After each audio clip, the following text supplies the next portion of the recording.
तर learning by doing प्रयोगाचा वार शनिवार. चला शिकूया प्रयोगातून विज्ञान या उपक्रमाअंतर्गत आजचा आपला विज्ञान प्रयोग आहे आम्ल आम्लारी अभिक्रिया. आम्ल आम्लारी अभिक्रिया. तर आज आपण आम्ल पदार्थ आणि आम्लारी पदार्थ घेऊन आम्ल आणि आम्लारीची अभिक्रिया कशी होते आणि त्यातून काय निर्माण होते याचा कृतीद्वारे आपण अभ्यास करणार आहोत. आपल्याला काही साहित्य लागणार आहे.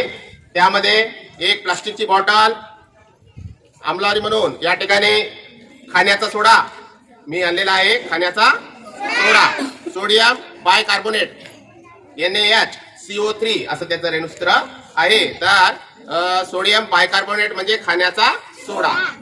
या वाटीमध्ये लिंबाचा रस घेतलेला आहे. कशाचा रस? आणि हे आहे नरसाळ. याला काय म्हणतात? नरसाळ. याच्या मदतीने आपण आता फुग्यामध्ये खाण्याचा सोडा टाकूया. हा,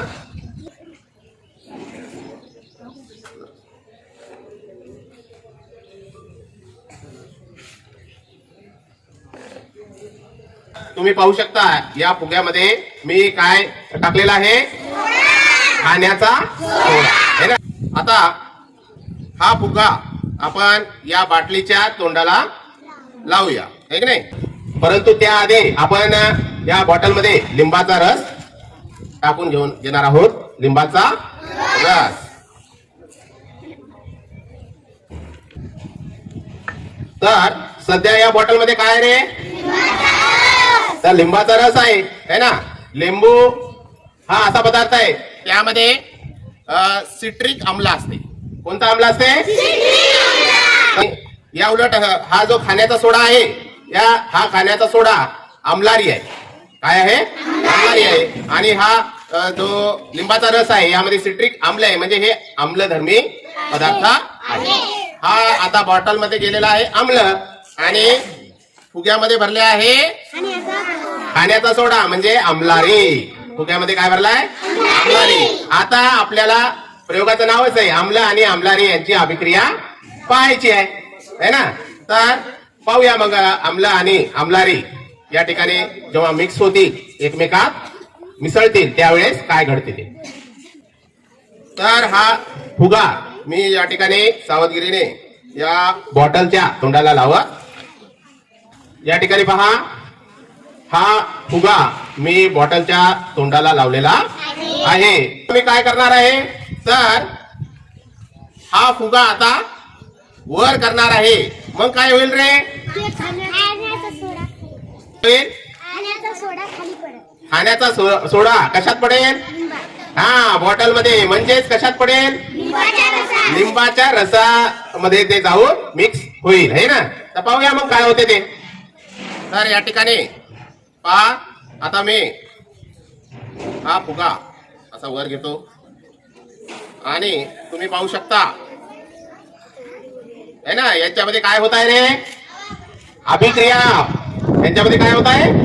अभिक्रिया होत आहे. आणि ज्यावेळेस लिंबाचा रस आणि खाण्याचा सोडा यांच्यामध्ये मिक्स झाला एकमेकांमध्ये, तर त्यावेळेस अशी अभिक्रिया होऊन फसफस असा आवाज करत फेस तयार झाला का? हा, तर फेस तयार झालेला आपल्याला दिसून येत आहे. आणि त्यामुळं काय झालं रे? हा जो वर फुगा होता ते आपण फुगवलेला होता का?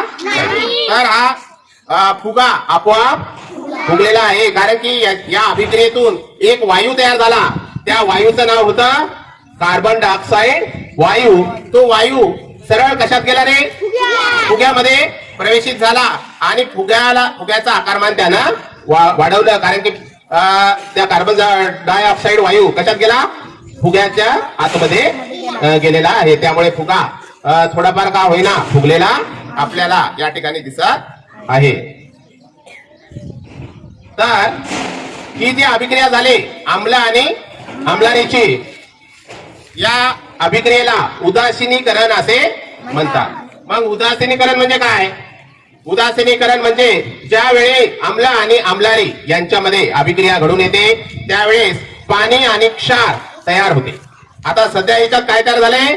पाणी आणि क्षार तयार झाले आणि त्या अभिक्रियेतून एक वायू बाहेर पडतो, मुक्त होतो है ना, त्याचं नाव आहे कार्बन डायऑक्साईड वायू. या सर्व अभिक्रियेला उदासीनीकरण असे म्हणतात. तर उदासीनीकरण या प्रक्रियेचा आपल्या दैनंदिन जीवनामध्ये काय उपयोग आहे, तर जेव्हा आपल्याला ऍसिडिटी झालं असं आपण म्हणतो, पोटात दुखते आणि करपट ढेकरा येतात आणि म्हणतो आपण ऍसिडिटी झालेली आहे, म्हणजे जठरामध्ये पित्ताचं प्रमाण अचानकपणे वाढते है ना, आणि आपल्याला मळमळल्यासारखं होते, तर त्याला म्हणतो आपण ऍसिडिटी होणे. मग अशा वेळेस आपण काय करतो रे, एका वाटीमध्ये लिंबाचा रस घेतो आणि खाण्याचा सोडा त्याच्यात मिक्स करून थोडस ढवळून घेऊन पाणी आणि क्षार तयार होते, ते पाणी आपण पितो आणि काही सेकंदातच आपल्याला बरं वाटायला लागते. आपल्याला आम्लाचं प्रमाण म्हणजे ज्या जठरामध्ये आम्ल तयार झालेले आहे ते आम्ल कशात रूपांतरित होते, पाणी आणि क्षारामध्ये रूपांतरित होते. ते आता आम्ल राहत नाही, तर त्यामुळे आपला जो दाहक अग्नी आहे पोटातला कमी होतो, म्हणजेच ऍसिडिटी कमी होते. आता तुम्ही म्हणताल आम्ही तर तसं करत नाही, आम्ही इनो पावडर पाणी पितो है ना, तर इनो जे सॉल्ट आहे इनो पुडी, त्याच्यामध्ये लिंबाचा रस असतो आणि खाण्याचा सोडाच असतो, फक्त ते पावडरच्या रूपात आपल्याला दिसते है ना. तर घरगुती उपाय म्हणून आपण लिंबाचा रस आणि खाण्याचा सोडा ऍसिडिटी कमी करण्यासाठी करत असतो. ऍसिडीकरण म्हणजे काय, ज्यावेळी आम्ल आणि आम्लारी यांची अभिक्रिया घडते त्यावेळेस पाणी आणि क्षार तयार होतात व कार्बन डायऑक्साईड वायू वातावरणात सोडला जातो किंवा मुक्त होतो.